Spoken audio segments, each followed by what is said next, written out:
Vous êtes sur le podcast Vue d'ensemble.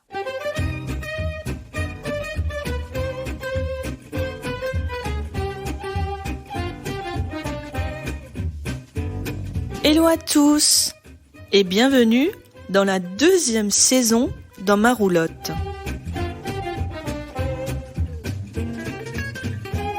Je m'appelle Maya Leflair et je suis ravie de vous retrouver dans ces prochains épisodes. Je vais vous parler des valeurs qui nous tiennent à cœur dans ma famille, chez nous, chez les Manouches. Je vais aussi vous parler des personnes qui m'ont accompagnée dans ma vie, qui m'ont donné la main pour chaque jour aller plus loin, pour être forte face aux épreuves aussi.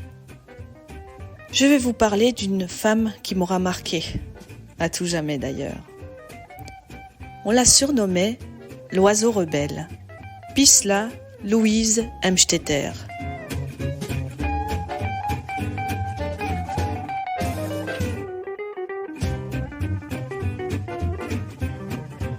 Née le 6 juin 1926 à Urvillers et décédée le 30 juin 2013 à Strasbourg.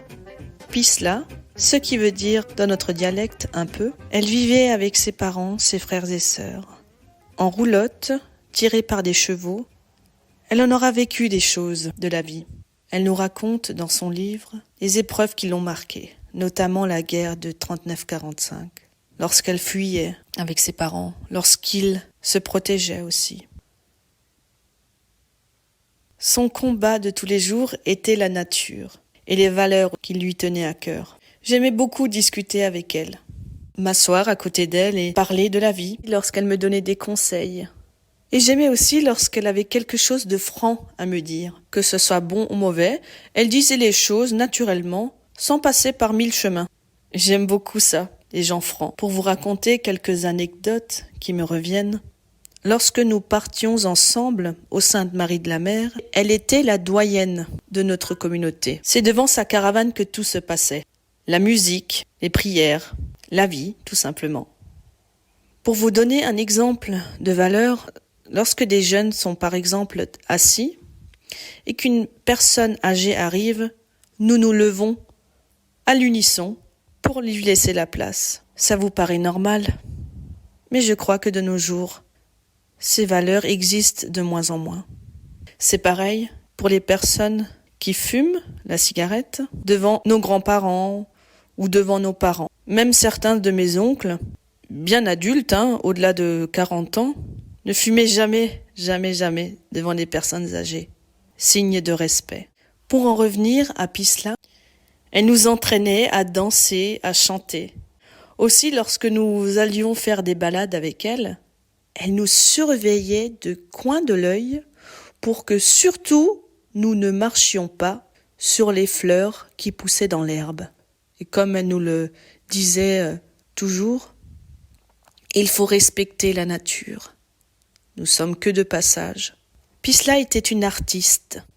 Elle aimait danser, chanter, écrire aussi. Voici un poème traduit en français. Les chemins. Chemin poussiéreux où crissaient les roues de la roulotte, au rythme des pas du cheval qui résonnent encore dans ma tête. Chemin poussiéreux qui nous menait toujours plus loin, sensible aux prodiges de la nature, appréciant cette plénitude. Nous avancions doucement avec nos roulottes. Les hommes à l'allure fière guidaient les chevaux en sifflant. Rien ne nous appartenait comme mon père le disait.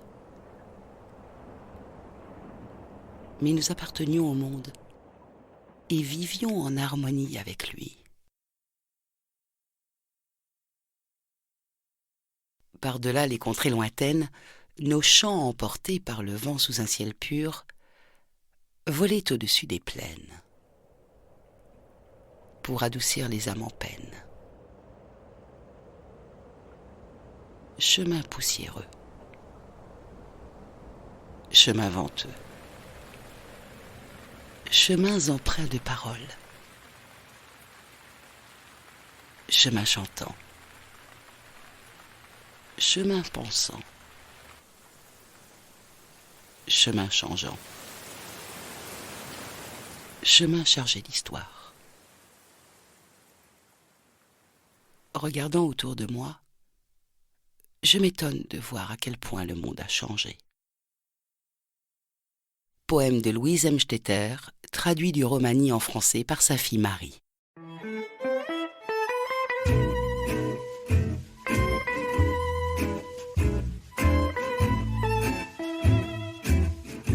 Je vous dis à la semaine prochaine pour le prochain épisode.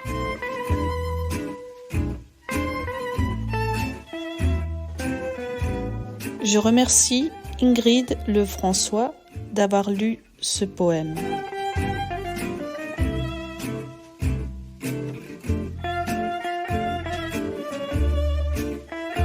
Si cet épisode vous a plu, n'hésitez pas à liker, à commenter et à partager. Nous vous donnons rendez-vous sur notre chaîne podcast que vous pouvez retrouver sur Apple Podcast, Spotify, Deezer, Google Podcast, SoundCloud, Podcast Addict et bien évidemment sur toutes les plateformes de podcast. Inscrivez-vous sur notre newsletter pour vous tenir informé des publications. C'était le podcast Vue d'ensemble, à la production Yves Vancy, à la voix Mireille Leflair. Je vous dis à très bientôt.